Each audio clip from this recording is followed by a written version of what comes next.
Like we're building capacity, we're building baseline strength. Like we really don't need ramping like top sets for that, in my opinion, at this point in time. So I like the top set as a little bit of a placeholder in the session as to like, yep, I lifted a little bit more this session than I did last session, because again, I feel that like that plays in really nicely to a power lifter's mindset of what's on the bar matters. And if I see that number rising, that's a really good indication for me that I'm getting stronger, which is the only thing on the planet that matters. And welcome back to Bars Loaded Podcast with Ben and Nick. Like, obviously, at the end of the day, like you still need to make money, but I'm like, if you can exchange services and you don't have to go through, you know, the hoops of all that sort of shit, I'm like, why the fuck not? I'm a big fan of it. Yeah, I want to get your opinion because I'm not sure on where I want to go with the next day. So I'm thinking either finishing my arms so that they're fully completed, and that would require getting that hand done, that upper arm done, something down here, and then just like in the gaps, like here and like here and stuff, I've got like these little like traditional like neo-trad skulls that I want to like kind of put everywhere to tie it all in. And they've like different skulls. One has like a cowboy hat on, and one has like a pirate bandana, and one has like a cat backwards with sunglasses. They're just kind of fun little trad skulls. So I could put those everywhere. I've got like this big owl thing that I want to put on the upper arm. That's like a super colorful owl that's sitting on a skull. Or the other option is start my full chest piece, which will be an entire like up onto here, all the way, full chest, cover the nipples, everything. What are you going to get on the chest? It's a big tiger. So I think I've sent it to you. It's a big tiger's head, and it has like lightning bolts going through it, and inside the lightning bolts is like X-ray. Did I send that to you? I don't think so. Yeah, so it's a neo-trad tiger head. So you know what they look like. They're really colorful, like oranges and blacks and stuff. And then it's got like this lightning bolt that just kind of looks like that. And then outside the lines of the tiger's head, the lightning bolt is yellow, like a lightning bolt. And then as it enters the tiger's head, the lightning bolt becomes an X-ray, and you can see the tiger's skull inside the lightning bolt. It looks kind of cool. If I was going to suggest whether you just like fill the arms or like do the chest, I'd say do the chest. Yeah, see, that's what I want to do. But then I go down this path of I've had my arms half done since I was 23. And so I'm like, do I just leave them half done? They're now 3/4 done, or 7/8 done. Do I just finish them so that they're done, or do I just keep them unfinished probably forever? Because if I start going torso, then I'm going to want to fill my whole torso. Maybe the torso can just be like 3/4 done. It's just what I need to do is I need to book in for a whole week back to back. Oh, dude, that would be fucking gross.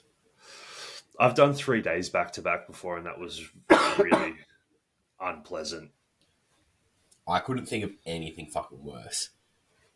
Because you get the swelling and stuff as well, and then the skin gets really sensitive. Like a day's enough. One full day sitting towards the end of the day starts to get a bit gross. Yeah, that's why a lot of people like half days, because it's like it kind of gets in a half day. You don't really start to get the like really shitty pain and the sickness feeling. That towards the end of a full day, sometimes I start to feel a little bit sick because it's like, I've been in pain now for 8.5 hours. Your body starts to be like, bro, fuck this. Yeah. Like, I remember when I had my wolf done when I was in Spain, I just pretty much come off like 4 weeks of traveling around like Spain, Portugal, and that sort of area. Was like drinking a lot, was up till God knows what time of the morning, doing God knows what. Like, I was pretty much like, I lived like party boy lifestyle for like the last 4 weeks. And before I was coming home, I was like, yeah, I'll get some tattoos done at this shop that I got recommended. So like, I booked in with him before I'd even left. Went there, I'm like, hey guys, like, this one to get done. He's like, yeah, man, like, come on in. So I came in and like, I was like, got to a point where at the end of the trip, I was a bit run down, a bit crook, as you would expect after 4 weeks of nudging it every fucking night. Yeah. And got in there and he was like, I think he got like 7 hours into this tattoo. And I was like, dude, like, I think I'm done. Like, I'm so sore. Like, just, I'm not having a good time. It's towards the end, it's not a good time. But then it's also at that point, I'm kind of just like, I've done this for 7 hours. I can do it for another 1 or 2. It's all good. Just keep going. Yeah. But it's always all fun and games at the start. It's towards the end that sucks. Yeah. Like I had one of the boys in the 19s. He's booked in for a couple of weeks to get his first ever tattoo. Mm-hmm. And he was talking to the other boys when we were warming up the other day, and he was like, "Does it hurt? I've heard it doesn't hurt that much." And I was like, "Oh, it fucking hurts, bro." And I was like winding him up. I was like, "Trust me, it sucks. You're going to be in so much pain." And he was like, "Oh, really?" And I was like, "Man, do you have numbing cream? Because it's bad. Like, it's really bad. Like, why do you think my arms aren't finished? Like, I can't handle it." And he's like, "Oh, does it really hurt that bad?" He's like, really concerned, but he's only getting something pretty small. So I'm like, bro, you'll be fine. It's at like hour 4 or 5 that it starts to get pretty shitty. Yeah.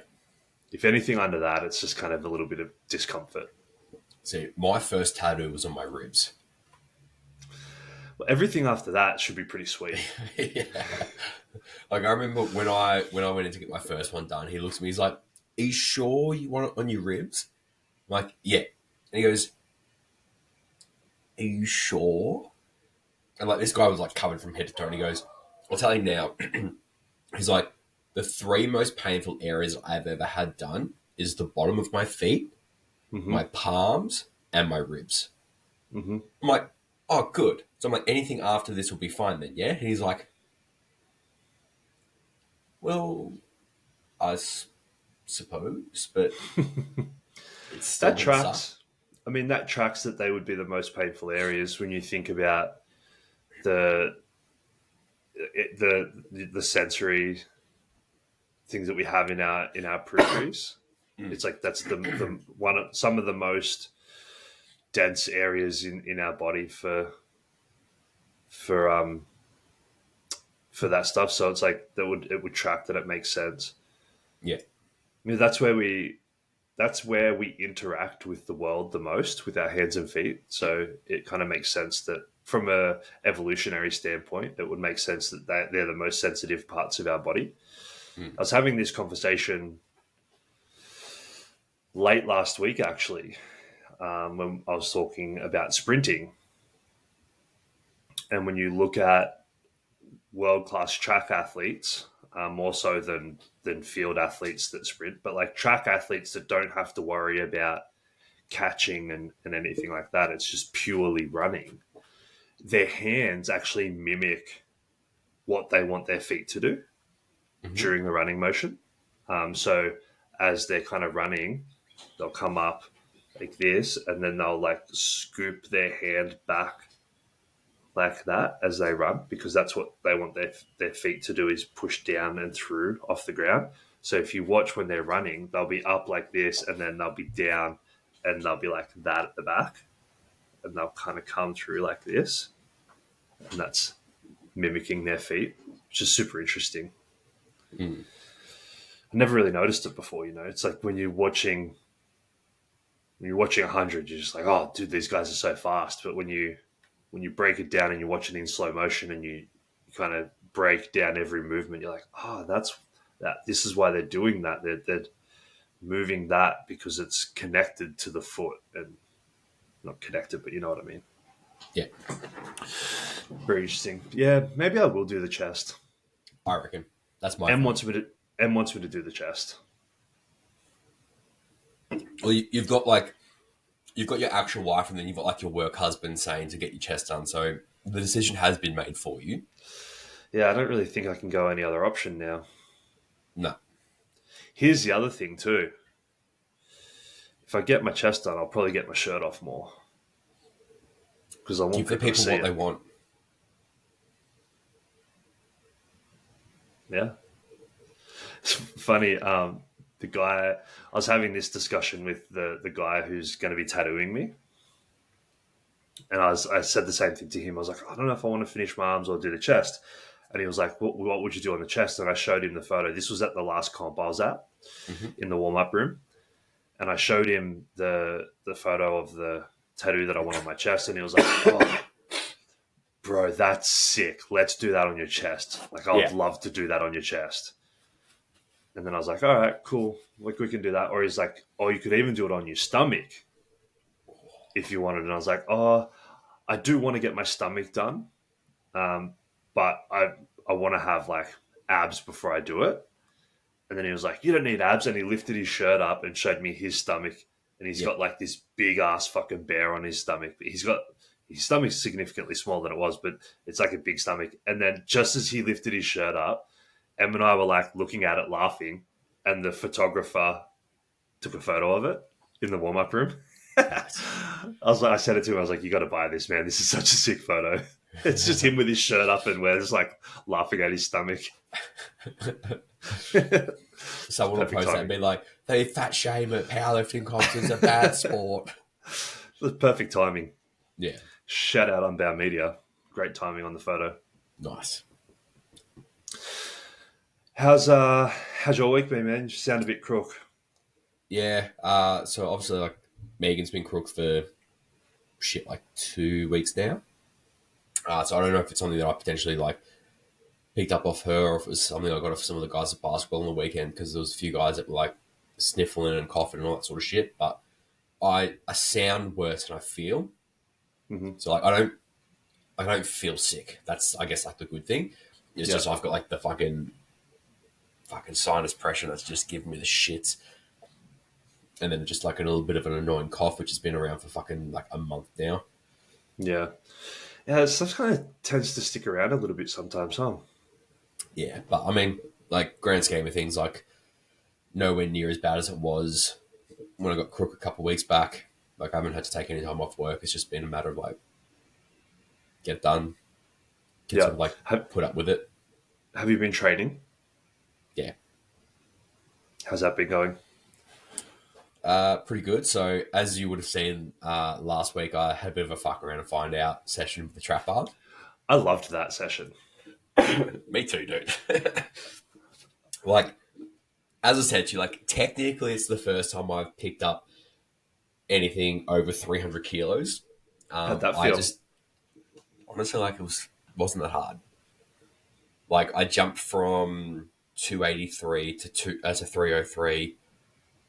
And I'm like, it didn't really feel that hard. Yeah, that 303 looked nice. And then obviously, like, went a bit stupid and went 323 after that. Got it off the ground, but just like couldn't find my positioning properly, and started doing like that seesaw thing, which is something I've always struggled with when it comes to trap bar deads. Mm-hmm. But I mean, like, as far as just like getting my body used to handling load and just building a bit of confidence, going, oh well, I know if I can get from point A to point B, I can get from point B to point C pretty comfortably. Yeah. I think it was a nice little confidence booster for me. So I'll be very curious to see how things kind of like flow on for the rest of the year. Yeah, I think it'll be fun. But yeah, training as a whole, like, it's felt pretty good. I love trap bar deadlifts, man. I am becoming like, there was a couple of years ago. I mean, like, it's like 8 or 9 years ago that I ran them for the first time. It was like, yeah, they feel great. And then I went through a phase where like I didn't really do much on them because I was like, oh well, like relative speaking, they're not that applicable to like a powerlifting program. Mm-hmm. But what I noticed is with like a lot of my non-competition clients, like it's just a really easy way, like not just for the sake of going, oh well, it's easier, so we'll do it, but I feel like it's a really good way to help teach people how to actually push through their legs and really utilize like some really solid leg drive and not just rely on their back to pull a weight up. Mm-hmm.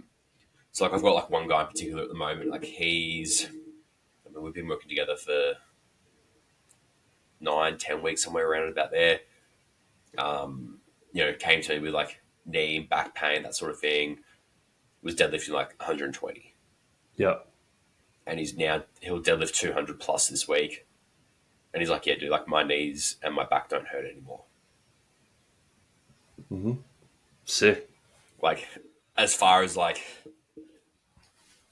outcomes and results go, like I'm pretty fucking happy with that. He's pretty fucking happy with that. So like my utilization and application of trap bar deadlifts has certainly increased a lot more in the last probably like 6 months than it has in the last like 6 years. Yeah, I would agree that in terms of powerlifting specifically, there's probably limited application. Yeah. Because powerlifting in itself is so specific, and this is a conversation that I was having last night on the way to football, is there's a very limited number of things that work in powerlifting because of how specific the sport is. It's 3 lifts done a very specific way, and there's only so many routes that you can take successfully to get to a positive outcome within such a constrained environment. It's not, we're not trying to chase 100 different adaptations here. It's some very specific things, and there's some very common traits that people lack or struggle with that lead to that we can fix up to see really positive change. So it's like a lot of powerlifting programs are going to look very similar in that sense, and a lot of the tools that you implement are going to be very similar because the nature of the sport requires that. Whereas in more of an athletic development setting, I can see a ton of use for the trap bar specifically. Just general, even just like, GPP / athletic development. I love it for that. Mm-hmm. I think it's a really nice position. You can make it extremely concentric dominant, and you can do it really quickly. You can do controlled eccentrics if you want to. There's a lot of applications that you can kind of plug it into and get a positive result from. Yeah, I'm a huge fan of it, and I love the trap. I love the trap bar that you have too, dude. The prime trap bar is, it's open, so like literally to load it, you roll it back on the stop as you lift it up, and it brings the sleeves up off the ground so you can load plates really easily. Yeah, which is the most annoying thing about a trap bar. Yep, and then obviously it also has the adjustable handle heights. Mm-hmm. It's a beautiful trap bar. And because it's open like that, you can do a lot more with it. You can do walking lunges really comfortably. You can do like split squat, like split stance, RDLs, all sorts of stuff. Everything with it. It's nice. Yeah. It's a nice trap bar. They have one of those at Nexus that I used, and I was like, oh, this is next level. This is so cool. We're pretty lucky. Like, we have a lot of prime stuff at the gym. It's just so fucking good.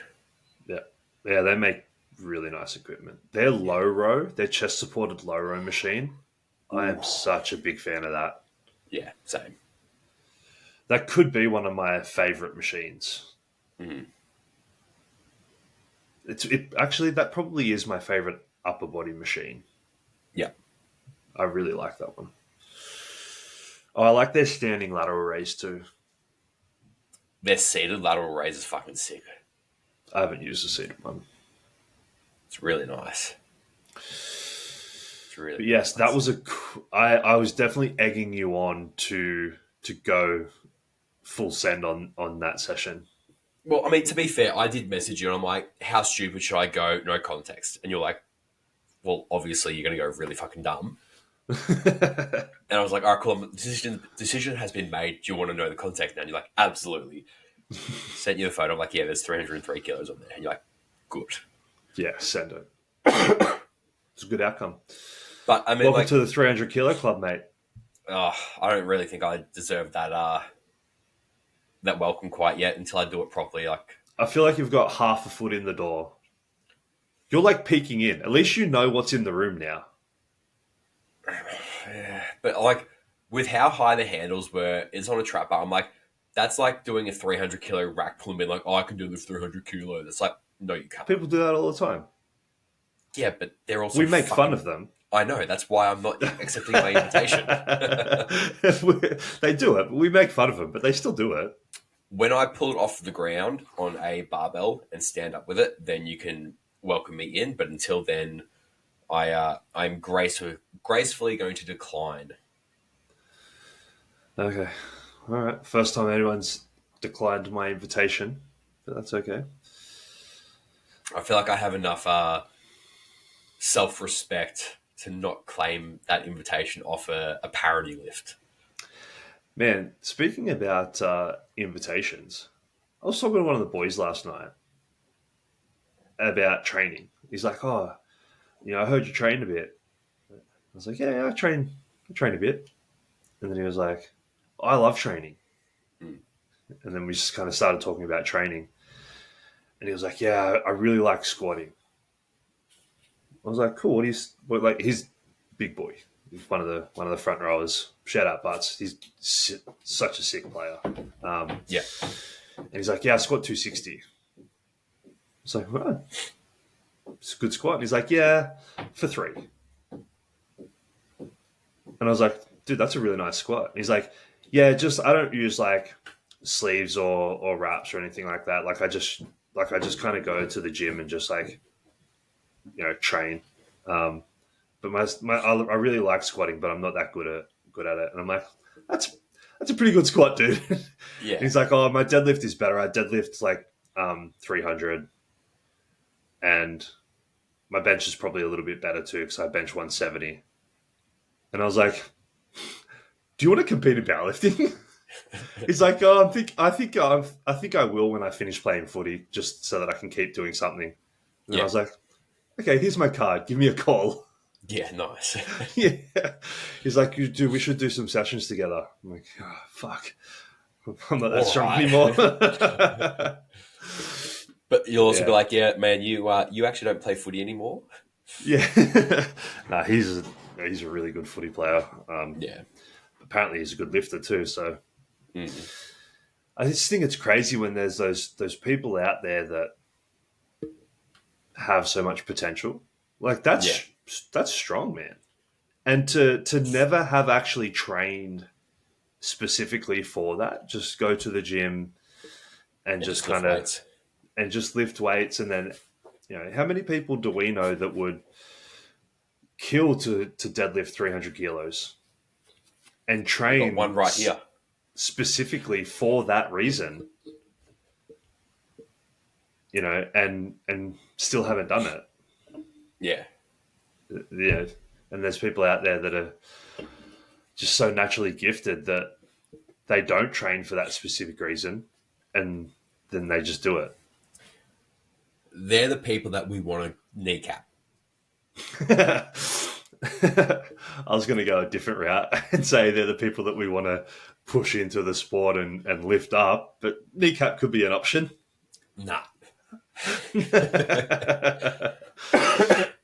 It really highlights the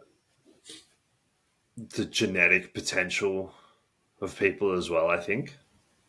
Yeah, I think so as well. Like there are some people that are just gifted.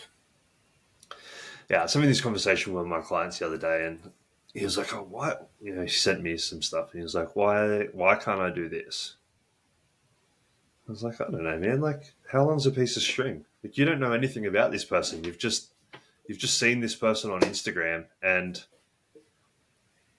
like you don't know this person's history. You don't know this person's genetic potential. You don't know anything about this person. All you're seeing is a 10-second clip. You've been lifting for 2 years. This person might have been lifting since they were 5. You don't know. You also don't know what they're taking. You don't know anything about them. Yeah, but it's Instagram, and that makes everything that we see common occurrence nowadays. So why can't I do what John Hack does?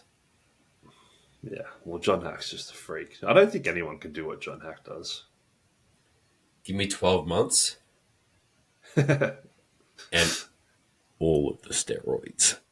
I don't think it would make a difference. Fuck you. No, it's a dude. Do you know how good my natty base is? Is it as good as what his natty base was? Hey, that's not the question at hand here. Yeah, he's fucking elite, man. Yeah, he is in a league of his own, that's for sure. How's your training going? Yeah, my training's going really sick. Mm-hmm. I posted up a little drop jump PB that I hit yesterday. As in like height or? Yeah, height, drop height. Yeah, nice. That actually wasn't even in my program. I was just... It has been in my program, but it got swapped out this week. But I was feeling really good. So I was like, you know what? I'm just going to do one and just see how it feels. And it was like a 30 centimeter PB. It's huge. So nice. And it felt fantastic. Like my legs are feeling so good. My bad leg in particular. Training's going really well. Running twice this week. Up to my running intensity to twice, which is also nice. We'll see how that goes. I've got my first track session today, which will be I'm doing 6 10 20 30s and then 4 rolling start 60s. Nice. So I haven't done 60s yet, so that'll be interesting to see how I go over that distance, because that's 60s starting to get up there in meters. Spoken like a true powerlifter. Yeah, it's getting up there, man. The most I've done sprinting is 30. Yeah. For a while, so 60's double that. So it's starting to get up there. But what I'm noticing is my running's getting a lot better as my quote unquote bad leg is getting better. So I'm able to extend that hip better. I'm able to use that ankle and knee better. I'm able to not compensate on that leg and try and land softly. I'm actually just running properly without really thinking about the knee, which is making a big difference to how the runs feel. Yeah. This week, yesterday I did the safety bar squat with a 6-second eccentric with no box. So I took the box away. I've been using a box because the squatting has been feeling pretty weird and uncomfortable positionally. But yesterday it felt fantastic. So I took the box away, did all 3 sets without a box. It's been really nice to, I think I touched on this a little bit last week. It's been really nice to shift the focus away from training in the gym being the main metric that I track, and shifting the focus to those track sessions being the metric that I track, and the weight sessions. My focus has been getting the work done with really high quality of movement, or higher quality of movement each session, and making it hard enough that it matches the prescribed RPE and that I get a nice adaptation from it, but not necessarily just redlining every single set just because I'm in the gym and training is the only thing that I do. Does that make sense? It's I want to get as much adaptation as I can from the session, but I also don't want to redline it so that I'm so sore or negatively impacted from a recovery standpoint for my track sessions, that those are diminished. Mm. I think that's a Uh, really interesting point you bring up, because obviously that's something that we see a lot of in powerlifting is people push their training so hard they try and essentially lift more than what they are aiming to in competition in their training so they can be ready to do it. And I think like historically, if we kind of do like look at say comps that you and I've either been to this year or that we've watched or we've had like people compete at, like how often do we see people that just go in and frankly they don't perform anywhere near what they should have because their training has just been so fucking redline the entire way through. Like, I think there's obviously a few examples that you and I could probably come up with if we really had to, of like people that would probably benefit from not pushing. Like, and again, I'm not saying to not train hard, but I think from the perspective of more of like a sub-max approach, mhm. this is something that like there's a couple of my clients in particular at the moment that I'm sort of like having discussions around in terms of like the like whether they're going to remain in competitive powerlifting or whether they're just going to keep training as they are.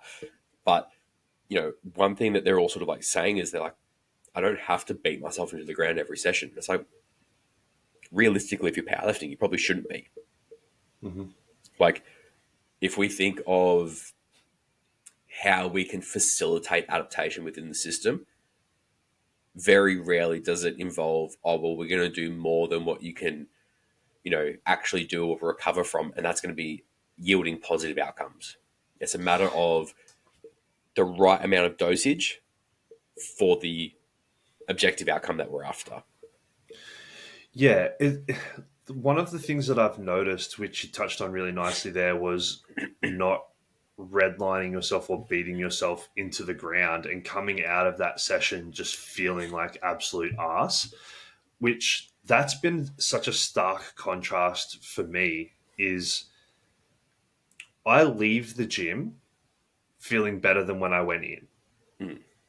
Now I train hard. That's and I have no qualms in saying that because I know that I do. It's just how I'm wired is I hate myself enough that when I go into the gym, it's always hard because Yeah. I enjoy the hardness, but it's not hard to the point that I'm crawling out of the gym and can't walk. Now it has been in the past. Now I literally walk out of the gym and I feel better than when I walked in. During the session, I'm dying. But when I walk out, I'm like, oh, I actually feel really good now. And that's that's a really good sign for me that I'm pushing the envelope physically, I'm making positive adaptations, but I'm not dropping into that supercompensation valley of fatigue so deeply that when I go back to the gym tomorrow, I'm still not out of it. Yeah. I feel like I have this really nice blend at the moment of facilitating a really nice adaptation, tracking the metrics that really matter, leaving the gym better than I feel, really focusing heavily on recovery, and I'm training more frequently because I'm not so fucking flogged all the time that I feel like absolute dick. It's really nice, and I see this in powerlifting as well, where because the number on the bar is so easily overcomes all other aspects of training because that's the metric that matters on competition day.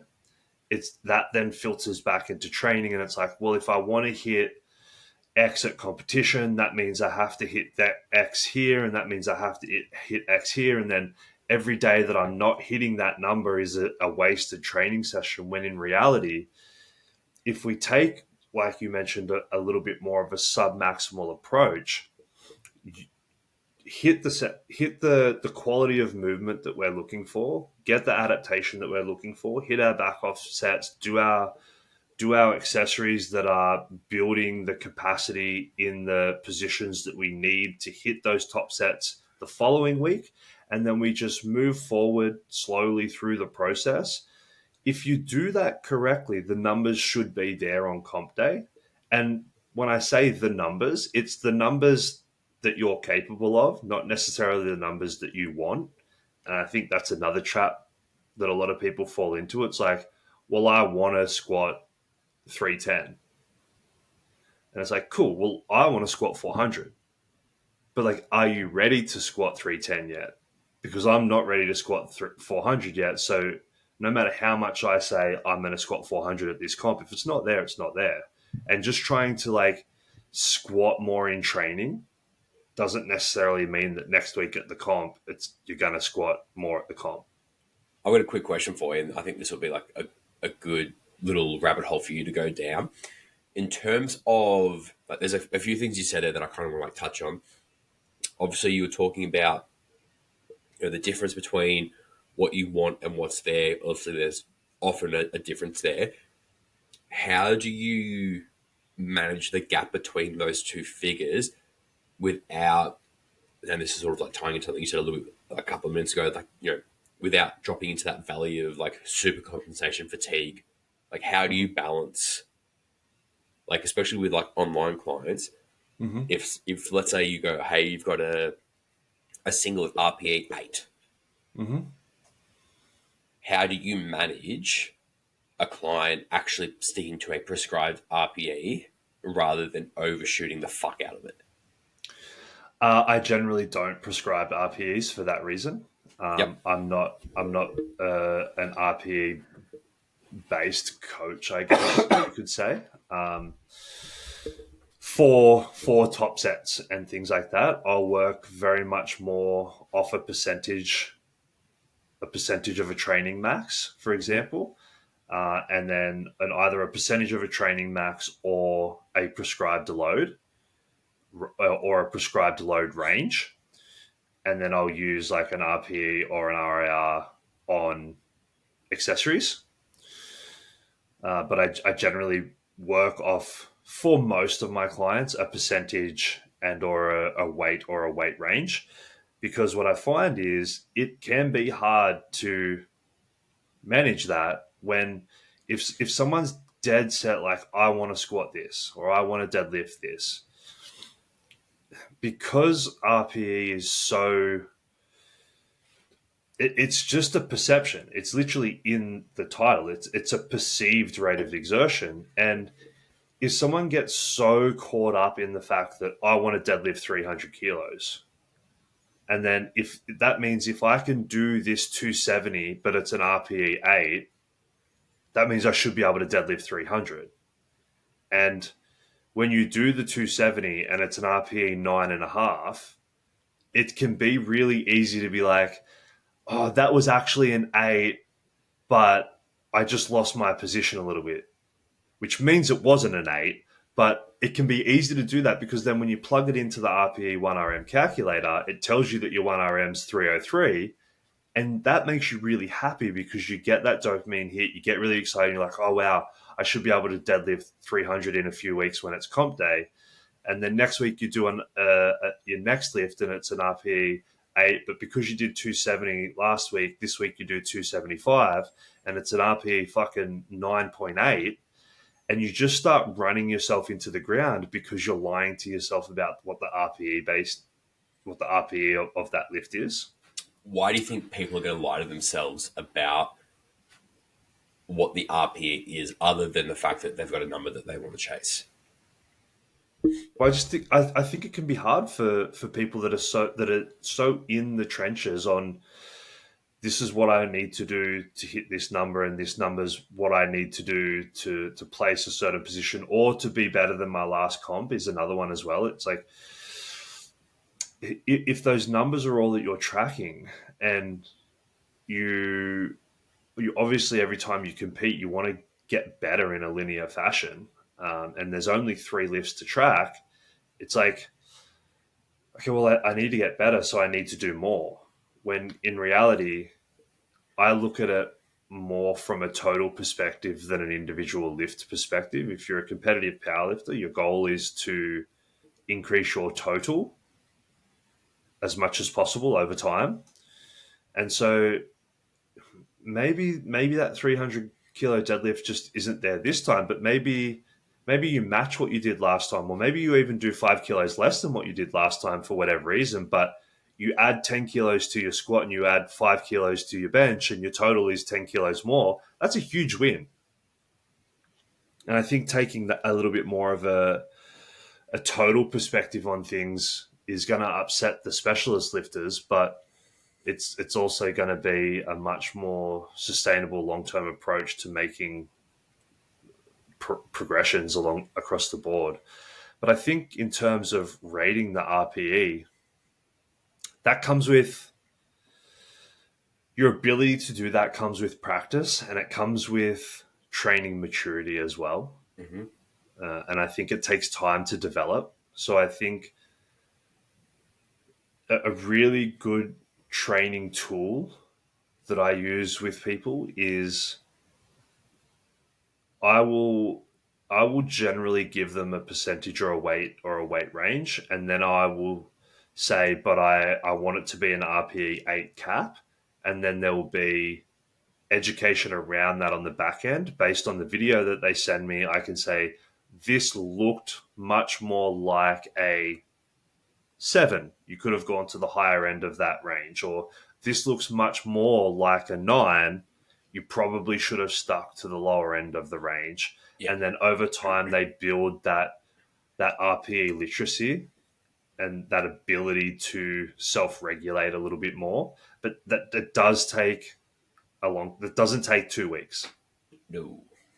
That takes a long time of practice and a long time of making mistakes and learning from the mistakes, which I think is an important part of it as well. Yeah, I'd agree. That's generally what I'll do. How would you do it? Again, like, I think, we've spoken about this a couple of times in these episodes. Like, if I do use RPE with some lifters, and with some lifters I do, but again, I generally tend to give a weight range and an RPE cap. Mm-hmm. Again, depending on the client, I'm generally in favor of, hey, these are your prescribed loads. And this is just like essentially working off percentages. Again, I think in the last probably like 3 to 5 years, we've seen a massive redirection away from percentage-based training into like RPE-based training. And frankly, like, not a fan. Like, sure. No, I'm not a huge fan. Do you know what I do? What's that? A lot of the time is, and we spoke a little bit about this on last week's podcast, is those, I think we touched on it at the start, was some of the powerlifting programs that have been out there throughout the years, like the Juggernaut, the Cube, all the 531, etc. So one of the things that I loved about 531 when I ran it for years and years and years back to back was that it is submaximal, but it's always progressing. So the way that I did it was one of the ways that it was prescribed in the early days was hit some maxes, take 90% of that max. That's your training max. Then base all of your percentages off that training max. Mm-hmm. And then every 4 weeks, you just add 5 kilos to your training max, or add 5 pounds to your training max and redo your percentages. And that tends to work really well. If you're not testing all of the time, because I don't really see a need in like testing weeks for competitive powerlifters, because your testing is your meat. And I don't really like to do 1RM testings outside of a competition, because I think there's not a whole lot of positives compared to the potential negatives that can come from that. So it's like, I will take comp maxes from the most recent comp. I'll go 90% of that.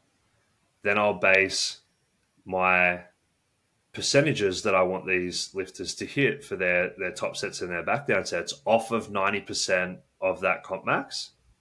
So it might be like 75% of 90%, Yep. for an example.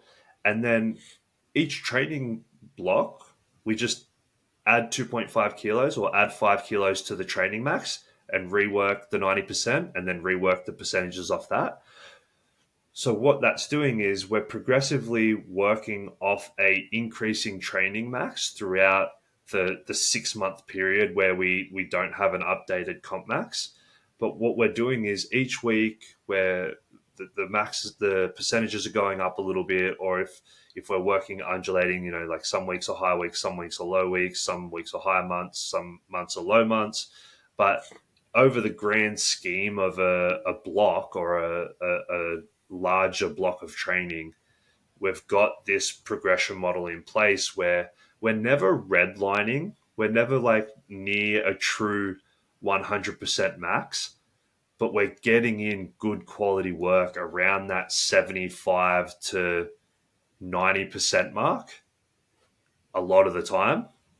Mm-hmm. And that we're building a good capacity to hit the high end stuff when the time comes. Yeah. That's how I like to do it personally. And what we know and what we see when we do things that way as well is because we're not, even if we do like a 90%, it's 90% of 90%. So no, regardless of how you're feeling, if you've had a big day at work, if you've missed a couple of meals, if you had a shit sleep, whatever it is, on any given day, you should still be able to hit that lift, Mm-hmm. regardless of how you're feeling.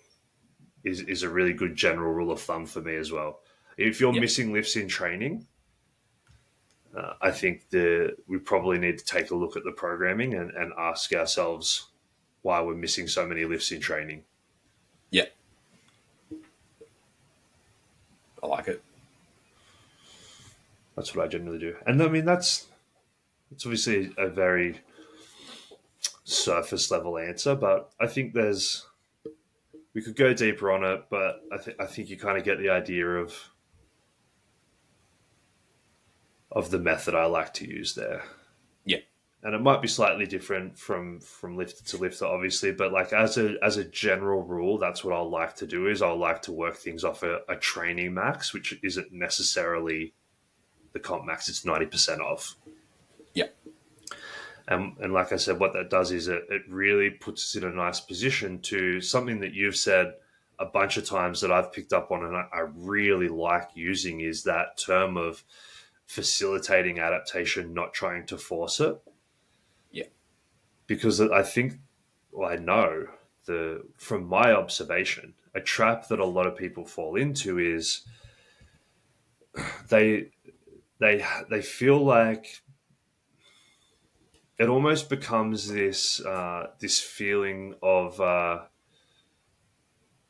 it's not entitlement. It's like if I hit 270 this week, that means I should be able to hit 275 next week.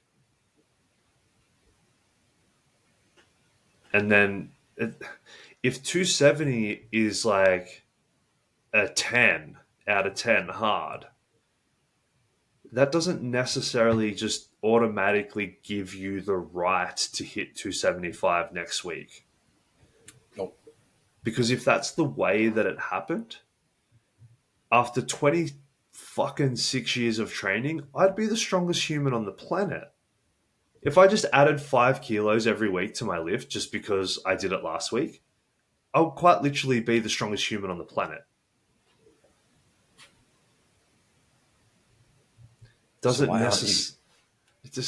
doesn't necessarily work in that way. And this comes back to that conversation of facilitating an adaptation and not necessarily forcing it. And that's why I like to use those submaximal training maxes where you're getting in really nice work, but you're not redlining. And what that does also do is it really plays in really nicely to a lifter's psyche as well, of building momentum and building confidence and building long. Like I like to play the long game. I'm not the coach that's going to come in and say, all right, we're lift 2, we're going 105% of anything you've lifted in training. And we're just going to yeet this to the hills. Because I would rather take 9 attempts, hit 9 lifts, and maybe leave 5 kilos on the platform in your squat and 5 kilos on the platform in your deadlift, and maybe leave 2.5 kilos on your bench, but actually have successful lifts, build a really nice total, and walk away knowing that the next comp, there's already a little bit more there. All you have to do is not get worse. And you might be able to add 12 kilos to your total next time by the sheer fact of just not getting worse. That's a cool feeling, right? And then you put a bunch of training together. You don't actually get worse. You get a little bit better. You go and you add to your total. You leave 5-10 kilos on the platform again. You leave and you're like, sick, successful day. We got through this, minimal damage. We live to fight another day. We roll back into training. We do the same thing again, and we build a body of work over time that we can look back on and see these really nice progressions throughout. Whereas if you're just yeeting things every day and every comp, I feel like it can be a little bit hit or miss. Agreed. In terms of, like, when you do your sub-max work, is that inclusive of top sets, back off sets, or is that straight sets for you? That's going to depend. I like both. Traditionally, I really like a top set, back down set approach. Not necessarily the exact same movement, though. I do like to push a top set for various reasons. I like the top set as a little bit of a placeholder in the session as to like, yep, I lifted a little bit more this session than I did last session, because again, I feel that like that plays in really nicely to a powerlifter's mindset of what's on the bar matters. And if I see that number rising, that's a really good indication for me that I'm getting stronger, which is the only thing on the planet that matters. Like, and I get that because that was the only thing on the planet that mattered for me for a long time, because that's our sport. So we want to be getting better at that. Otherwise, what are we doing? So having a sub-maximal top set that increases throughout the block, I think really builds a lot of confidence in a lifter, builds a lot of momentum, and can carry over into the rest of the session. And then what I sometimes like to do is use a back down approach. Sometimes it's just like, say we're doing squats, we might do a top set, or we might work to a top set of 3. We might do, say we do top set of 3 comp squat. We might then do back down sets of 5 comp squat. We might do back down eccentric dominant, which I have a couple of people doing at the moment, is hit a top set of 3. And then your back down sets are slow eccentrics to really like drill positioning and to build a little bit more time under tension. I do that a little bit. Sometimes it might be your back down sets are safety bar squats. Sometimes it might be your back down sets are... Sometimes I do ramping sets as well. I've been playing with that a little bit lately, which I really like. So yeah, I used a few different approaches, but generally it'll either be a top set, back down set approach, or ramping to a top set and then some form of back down after that, which is probably my preferred method at the moment. Nice. So I've got multiple lifters at the moment that are using a 2 or 3 ramping top sets, which might be, for example, 220, 230, 240. Then 2 to 3 back down sets of slow eccentrics. Nice. Yeah. So you're still getting a bunch of squatting in. You're getting 2 or 3 nice heavy sets that are that are going to expose you to some heavy loads, build some confidence, build some momentum, and then you're getting the back down sets are tailored more towards positional work, time under tension, building like a feel for positions as well, which I like. It's like, I don't want you to just like black out during this 4 to 6 second eccentric. I want you to be present and I want you to feel the positions that you're in at multiple points during the eccentric portion of this movement. Be conscious of it and build that movement pattern into your brain via repetition and via like just purely understanding where your body is in space during that 6 seconds. Mm-hmm. And then after that, we might go and just focus on pure output on something like a leg press or a pendulum or a hack squat, mm-hmm. where it's like, okay, now I want you to do a top set and an AMRAP set of a leg press or a hack squat after that, and just fucking bury yourself before we go into some more isolation stuff after that. Nice. That's a tactic I've been using lately, and I'm really enjoying it. Do you do something like that? So, again, similar to you, like it really depends on the client. Like, I've got some clients that absolutely love top sets and back off sets. I've got some clients that love ramping sets. I've got some clients that love straight sets. It really depends on, I think, what phase of a program someone's in. Like, I've got some people that are deep in off-season work at the moment. And for them, I'm like, you don't really need top sets. Like, we're building capacity, we're building baseline strength. Like, we really don't need top sets for that, in my opinion, at this point in time. When they get to stages where they're building a little bit of intensification, that's probably where I'll look at using ramping sets or top sets. But for the most part, if someone is building just baseline strength, I'm like, I love straight sets. I feel like it's a basic, but again, basics always work.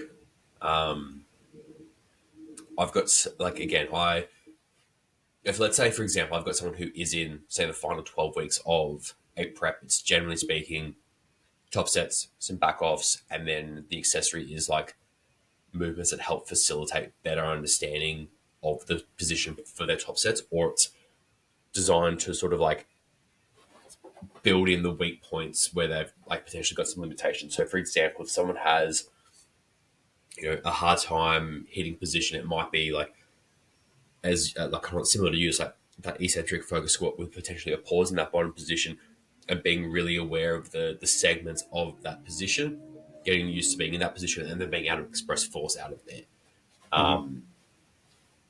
But again, I think it really just boils down to the individual and where their buy-in is. Like, I've got I think buy-in is probably one of the more important things. Like, if a client genuinely believes that something is going to work, I'll give it to them. Yeah, and that's as you were saying, as you were talking about the straight sets, I was thinking, and I was going to bring up, was I rarely use, and when I say rarely, I mean never use straight sets for powerlifters, regardless of the season or the stage of training that they're in, for that exact reason, because a lot of the time it's a battle for competitive powerlifters to get out of the mindset of, I want to lift really heavy things. Do you know what I find as well? I work with a lot of women. Like, relative to the amount of guys I work with, I probably work with more women. I feel like the female powerlifters that I work with are a lot more open to things like, hey, I want you to do 2 months of straight sets. And they're like, yeah, no worries, absolutely. Yeah. Whereas I feel like a lot of the guys I work with, there's a little bit more pushback because I feel like there's a bit more ego tied up in how much weight they're actually lifting, which, like, don't get me wrong, I get it. Like, I've been there. Yeah, of course. It's the nature of the sport as well, is because we get judged based on how much weight we lift. Yeah. This guy's better than you because he lifts more weight than you. So it's like, telling someone to lift less weight, it's like, well, that's very counterintuitive to what this sport rewards. Mm-hmm. So a lot of the benefits I see from the top set approach, regardless of the season of training, is athlete buy-in. It's like, if I can give you one quote unquote top set, or one or two quote unquote top sets at the start of your session after a bit of movement prep and anything else, it's like that I'm okay doing that, because that then gets your buy-in for everything that comes after that, which is what I want to give you. Yeah. That's going to get you the result. The top set itself is more just there as a placeholder to get a little bit of buy-in from you. Okay, you've got your fix, you've got your hit, you've lifted something heavy, you've flexed. Now let's move on from that, and let's do this eccentric work. Let's do this output work. Let's do this positional work. Let's do this quote unquote prehab work, or, like, let's get the hips moving well. Let's get the shoulders moving well. Let's build some tissue. Let's do the things that aren't sexy, that are going to get the result on the back end. To do that effectively, I've found I can get a fuckload of buy-in from just adding a couple of top sets at the start of the session, but sub-maximally, where it's still the weight's increasing week to week, because I'm not redlining comp maxes every week. So it feels like you're just cycling. I gaslight my clients is basically what I'm saying. As any good coach will do. Like, as I'm saying this, I'm like, wow, this really just sounds like I'm gaslighting the fuck out of everyone. Could be worse. Yeah, but I'm basically just saying, yeah, you definitely just did a 3RM. For sure. You're like, no, I didn't. You're like, yeah, you did. That was a top set. You did. Yeah. What do you mean? I saw it. That was a top set. Mm. But I think even just naming it a top set plays into the psyche and can gather buy-in. Yeah. Just the name itself. So I think that's a hugely underrated aspect of coaching, is playing to the strengths of your athlete. We spoke about this with Zach, whose podcast comes out on Friday. And the clip that I literally put out yesterday, he finished the clip with saying, we like to lean into what they're good at, and powerlifters are good at maximal work. Mm-hmm. And if we can lean into that just a little bit, just micro dose a little bit of that at the start of the session, that's going to create buy-in to everything that comes after that. And could I have this battle of, like, with every athlete, look, mate, top sets 8 months out from your next comp, so you're just wasting 2 sets. We could really use those 2 sets to go and do some more walking lunges, or to do some Bulgarians and work on internal rotation and really shore up your hips. And that's going to do this. And, like, I could have that battle, but it's also probably not really a battle I want to fight over and over and over again for the sake of just programming in a couple of top sets, getting a fuck ton of buy-in from them, and then putting some of that stuff in at the back end. It's like, I kind of like that approach because it keeps everyone happy. Yeah. And it's like, I'm also kind of past the point in my career where I'm like trying to fight battles with people to show them that I'm smarter than them. It's like, cool, you want to do a top set? Like, let's do a top set. Like, I'm all good with that, as long as you let me do this other stuff as well. Yeah. But early in my career, I probably wouldn't have done that. No, I know way better. You being, like, opinionated? No. Yeah. I've been known to say some things every now and then. Fair. I think that rolled really nicely from like my training into some powerlifting stuff there that I think people can really take away is your training. Your competition day is your competition day, and if you're a competitive powerlifter, that's the sport, That one day is what matters, and that's what we're working towards. And you kind of need to look at that and then work backwards from there, however long the timeline is. And you don't necessarily need to be hitting those. Well, you definitely don't. Not necessarily. You certainly definitely don't need to be hitting those comp maxes in the gym for them to transfer to the platform. A lot of the time, doing that's actually going to have a negative impact when it does come to competition day, because you've just been fucking redlining yourself for far too long. We want to have an intelligent approach leading in, where we have a plan in place, where we can see some nice progressions. We can get enough work in that facilitates the adaptations that we're looking for, but also takes into considerations life outside of the gym, the other stuff we have going on, the stresses we have going on, our sleep patterns, our recovery, our diet, our weight classes, everything like that, so that we can get the work in, we can get the adaptations that we're looking for, we can roll forward, we can mitigate fatigue, and we can land up on comp day in a position where we're able to express our ability to, at top end strength at our best.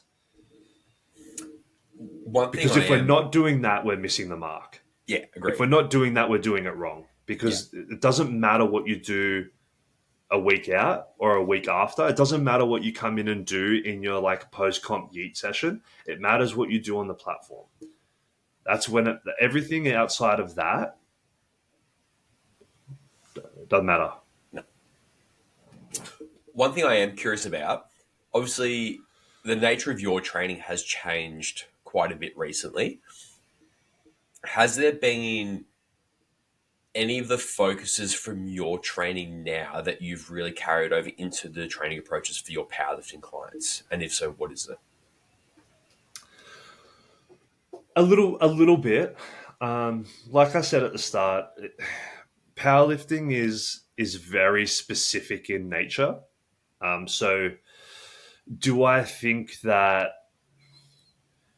being able to rotate better is going to help a powerlifter be a better powerlifter? No. Like the nature of the sport is anti-rotation. Like, we want to be as stiff and rigid as possible come competition day, to be able to resist those forces and really produce force in that one fucking plane that we move in, up and down, Mm-hmm. and not anything else really. You know, I put a post up the other day saying, you know, powerlifting is tight, rigid, and, you know, point A to point B as best as possible. And I think that, but what I do think is, outside of those specific times like a prep, having a broader base of athletic ability and qualities gives us a really a better ability to peak a higher pyramid. Yep. So, and it mitigates a lot of injuries that we see in powerlifting as well. So going through more restoration phases. So one thing that I probably do focus on a little bit more so now than ever is a bit more of like a resiliency, durability, I guess, at the start of a session. Mm-hmm. And I'll probably just run that all the way through year round for people, based on what they need. And that only takes up 5-10 minutes at the start of your session, but over time you can really build a ton of work in there, where you don't then necessarily have to do as long of restoration phases post comp, because your restoration phases are built into your everyday training year round. Mm-hmm. And you're keeping a level of athletic ability year round. So I'm incorporating that a little bit more, which I like. And I'm incorporating a little bit more things like isometrics within that resiliency piece. So, you know, for an athletic development client, I'm a big isometric guy. I don't know if you've noticed. You? I don't know if you've noticed. Big isometric guy over here. Shout out isometrics. But for an athletic development client, I think that I know that isometrics are a really good way to accumulate the same amount of work with less joint actions, which are then going to give us the ability to express those joint actions in the sport. Mm-hmm. And when we look at things like non-contact injuries coming from overuse or fatigue or loss of position, if we look to reduce the amount of joint actions that we can incur while getting the amount of tissue work required, that's going to allow us to express more joint actions in the sport with less risk of non-contact injury. Mm-hmm. In powerlifting, it's a little bit different because we really do need to move through those positions just from a skill standpoint alone. So I'm not necessarily going to give a powerlifter like a top set of squats and then instead of back down sets of squats, loaded isometrics to reduce joint actions, because I want them to do those joint actions because they don't really have to worry about the sport because the squatting is the sport. But what I might do, and what I do a lot of the time, is use those loaded isometrics within that resiliency or durability complex at the start of the session to really prime. I fucking hate that word, but to get you ready for the session to come. So that might look like, squat session. It might look like a front foot elevated split squat isometric, 30 seconds, nothing eccentric, nothing. What's the word there? Nothing too much. What's the word? Excessive. Nothing excessive. 30 seconds each leg. You might roll into a single leg RDL with a leg lift, like a sprinter pose, and then you might move into a 20-second Harrop curl isometric. Mm-hmm. Pretty nice little like durability. Get some hamstring work in there. Get some quad work. Get some patella tendon work. Get some lateral hip stability. Get some hip flexor. Move on to your squats. Like I kind of like that. And if we that whole thing, if you do like a tri-set of that, a tri-set 3 times, 2-3 times, you're getting a body of work there that over a period of a few months, you're going to build some resiliency in those positions, which is going to make your knees feel a lot better come back end of prep. It's going to make your hips feel a lot better come back end of prep. It's going to build some stability in those positions as well, which is nice. It's going to get some really quality hamstring work in there as well. You can never have too much hamstring work, in my opinion. So yeah, I'm really enjoying putting that stuff in the programs as well. Nice. Yeah. What about you? I mean, like I've always approached my powerlifting programs very similar to like just general athletic development. And then obviously the closer we get to comp, when we sort of like hit the peak is where I tend to like pull some of those back.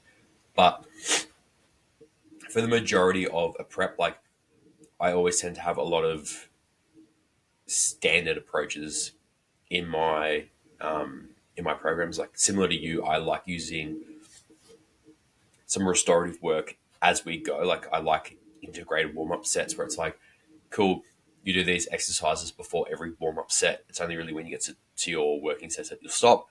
And that's just for the sake of, getting relative feedback as well from the barbell going, well, is the stuff that we're doing making any meaningful difference to how the body feels and moves? Mm-hmm. Again, very similar exercise selections to what you have. Like, for squat, it might be your favorite bird dog. It might be a side plank, and it might be a curl up. Hell yeah. Fuck yeah. Let's go big 3. Woo, woo. No, like it might be, like a split squat. It might be like a weighted plank, and it might be like a hip airplane, for example. And those exercises, whatever order they show up in, might then be like, cool, you do those as like a tri set. You might wait 30 seconds, you get under the bar, you do your set. how does the body feel? Like, where do you feel like there are, like, again, as you know, I like analogies. Mm-hmm. You know, my background being in landscaping, we would do a ghastly amount of paving. So the analogy that I kind of use is like the the big things that we do are the pavers that go down. The little things that we're kind of going like, where do we need to tweak and like fine tune thing? Like that's the grout that goes in between that holds all the big shit together. Like Mm-hmm. that to me is the analogy that I like to use. Is like the things that are of high importance for what we're doing. Those are the pavers. And again, whether it's a powerlifter, whether it's a basketball, whether it's a football, like whatever it is, the big things that we're doing is like, cool, like, are they getting better at basketball or are they being better athletes so that they have potential to be better basketballers? So like, that's the important thing. Like, I don't, for example, with some of the basketballers I work with, I don't give a fuck how much they bench press or how much they squat or how much they deadlift. I don't care. Mm-hmm. My thing is like, is the work that we're doing in the gym facilitating like them having potential to be better athletes and to have more longevity and not get injured throughout the season? Like those are the things I care about. Yeah. You can take that same approach, and I feel like you should take that same approach with powerlifters as well. The lines get blurred when the lifts are the same, though. I like to make that distinction of, like you said, are you getting better in your sport? If we think about the sport as comp day and everything outside of that as just training. So, like you said, I don't care if my basketball players squat more, bench more, deadlift more. I just care if they're getting better at the sport. Well, like, I don't care if my powerlifters are squatting, deadlifting, and benching more outside of their sport. I care that they're getting better. And then on the day, is that able then to be expressed in squatting, bench pressing, and deadlifting more? The lines get blurred when we're in training and we're squatting, bench, and deadlifting, and we're like, well, this is less than what I did 3 weeks ago at my comp. I must be worse. Let's push the envelope. No, you can't. That's not how this works. And I think that's a really important aspect of what we can kind of like differentiate as like athletic development versus like powerlifting training is differentiating between what we're doing in the gym and what's going to happen on the platform. And I think that's obviously like a challenge because generally speaking, comps are 12, 16 weeks away from when we start. Mm-hmm. Like it can be pretty challenging to go 3-4 months of going, well, I feel like I'm going backwards, and then somehow going, well, how can the perception of me going backwards equate to me actually improving on the platform? Mm-hmm. And I think this is where, again, like it is going to be like lifter specific, but this is also where I'm a big believer of like if you're in season, it should be setting you up to be successful on your competition day. Mm-hmm. If you're in an off season, I feel like that's where you've got a little bit more flexibility to push because you don't have to be ready to do something on a specific date. It's like if you're in week 3 of 5 of a program, you're like, fuck, like I'm meant to be hitting like a top triple here and I feel really fucking strong. There may be some validity in you capitalizing on that. Mm-hmm. It just might mean that week 4 and 5, you kind of go like, across the board. Like there might be one peak in the middle and it may not trend upwards the whole block. And I'm like, yeah, for an off season, that might be fine. Mm-hmm. Like I know for me at the moment, you're not going to do that 3 weeks out though. No, but that's the thing is like, I think different rules apply in off season versus in season. Yeah. Like for me, well, I went 243 for 8. And then literally the next week, I went 303 for 1. Yeah, nice. Well, you're feeling good. Yeah. And you asked for permission and I gave it to you. So dude, I was going to do it either way. Hell yeah. Like 303 was already loaded before I even messaged you. I was just looking for confirmation that I was an idiot. And you gave it to me, so I'm like, it's fine. It's fine. Even if you'd been like, nah, man, like, you only went 243, like, last week, like I reckon you should go like 273, 283, somewhere around there and do reps there. I would be like, nah. Probably the one other thing that I would add that I've recently started focusing on more is direct hip flexor training. Yes. Which I think gets, from my experience, gets really neglected in powerlifting. But I can see huge validity in doing it. Well, if you think about it, with, say, like squat, you've got like eccentrically loaded hip flexor training. No concentric. Nope. I think, yeah, as you said, definitely some benefit there, and a very underutilized. Yep. So that's been something that I've started adding into a lot of programs over the last month, more so than ever, and have seen really positive results so far from everyone that's kind of had it in there. And it's not a lot, maybe 3 to 6 sets per week. It's plenty. And 3 of those sets would be in a movement prep series, and 3 would be more loaded at the end of a session. Yep. And it's paying dividends in those clients already. So that would probably be something that I've noticed carry over from my own training that's more like general athletic based, that I've been able to take and implement into more powerlifting specific clients that has had a positive outcome so far. Yeah.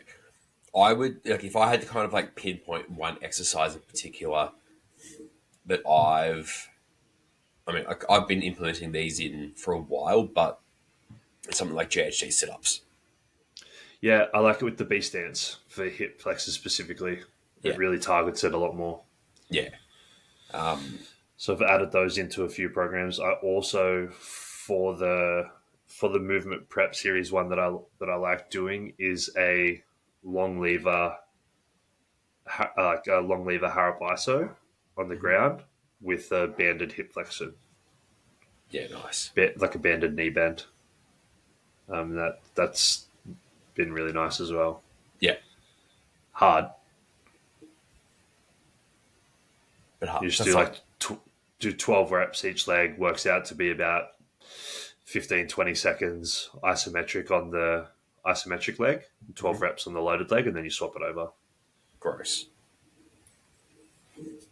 It's pretty hard. Yeah. It's nice. All right, man, do you have anything else about facilitating adaptation? And I think, there was a lot in there.